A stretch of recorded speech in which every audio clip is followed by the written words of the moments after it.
بھائی میں کہتا امریکہ میں تھا تو وہاں جو ہے صبح کو فجر کے بعد بیان ہوا کرتا تھا. لوگ دور دور سے اللہ کے بندے آتے تھے, سینکڑوں میل سے سفر کر کے آ کے بیان میں شریک ہوتے تھے.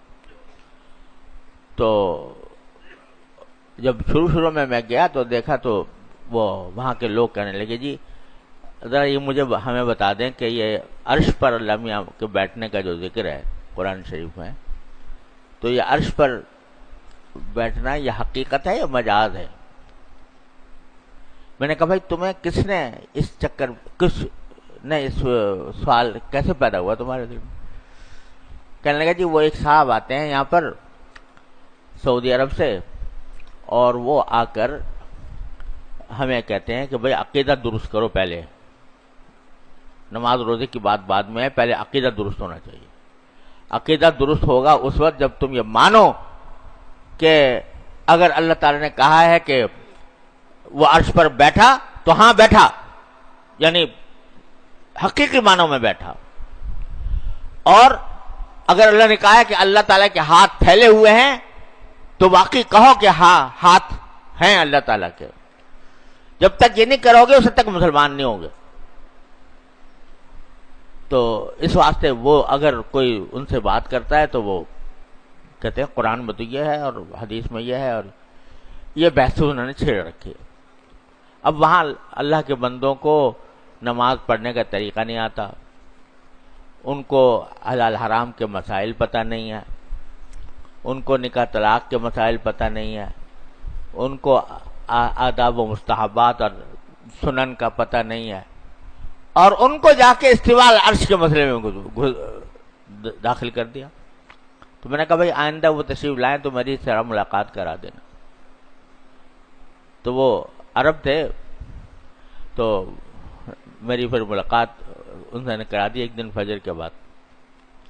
تو میں نے ان سے بڑی دردمندی سے کہا, میں نے کہا بھائی ایک بات بتائیے کہ یہ جو آپ یہاں پر لوگوں کے اندر استواء العرش کا مسئلہ پھیلائے ہوئے ہیں, تو یہ بتائیے کہ ان کو نماز ان کو نہیں آتی پوری طرح,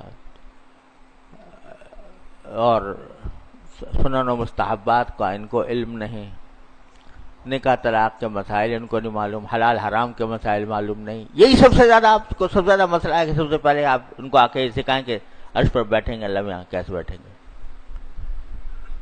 کہنے لگے جی عقیدہ ہے یہ, تو عقیدہ جو ہوتا ہے وہ عمل پر مقدم ہوتا ہے. میں نے کہا یہ ایسا عقیدہ ہے کہ جس کے بارے میں قبر میں پوچھا جائے تم سے کہ بھئی استواء العرش کے معنی کیا ہے, قبر میں پوچھا جائے گا, حشر میں پوچھا جائے گا, اللہ تعالیٰ وہاں جا کے پوچھیں گے تم کیا عقیدہ رکھتے تھے استواء العرش کے بارے میں. یہاں سٹی گم ہو گئی. میں نے کہا عقیدے کی بھی دو قسمیں ہوتی ہیں. ایک عقیدہ وہ ہے جس کے اوپر ایمان لائے بغیر انسان کی نجات نہیں ہو سکتی. ایک عقیدہ تو ہے لیکن ایسا نہیں ہے کہ اس کو وہ مدار نجات ہو, نجات اس کے بغیر نہ ہو سکتی ہو. آپ نے کس بحث میں ان لوگوں کو ڈال رکھا ہے؟ کافی دیر الحمدللہ سمجھانے کے بعد اللہ تعالیٰ نے ان کے دل میں بات ڈالی.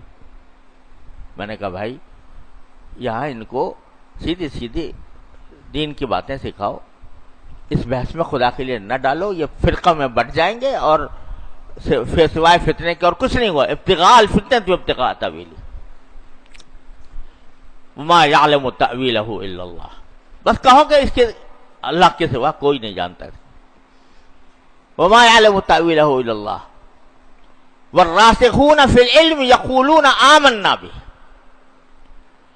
جو علم میں رسوخ رکھنے والے ہیں, پختگی رکھنے والے ہیں, وہ کہتے ہیں کہ جی ہم تو ایمان لائے ہیں اس کے اوپر, کل من عند ربنا, سب ہمارے پروردگار کی طرف سے, اس کی تفصیل, اس کی حقیقت, اس کی کنہ یہ ہمارے بس کی بات نہیں. تو ہم تو جیسی ہے ویسے ایمان لے آئے ہیں. اس پر کہنے والے جو راسخون فی العلم, جو علم میں رسوخ رکھنے والے, پختگی رکھنے والے, وہ یہ کہتے ہیں. تو وہ کہتے ہیں کہ نہیں جی ہمیں اس بحث میں پڑھنے کی ضرورت نہیں ہے کہ اللہ میں نے اگر یوں کہا ہے کہ حضرت موسیٰ علیہ السلام سے کہا کہ میں نے تمہاری آنکھوں میں اپنی آنکھ کے نیچے تمہاری پرورش کی میں نے، تو اب اللہ میاں کی آنکھ کیسی ہے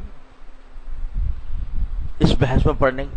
میں آپ کو صحیح کہتا ہوں کہ اس پر ہزارہا صفحات سیاہ کیے گئے ہیں ان بحثوں کے اوپر، متکلمین نے اور شاعرہ نے اور ماتریدیہ نے اور اب یہ سلفیہ نے ہزارہا صفحات اس پر سیاہ ہوئے ہیں ان بحثوں کے اوپر۔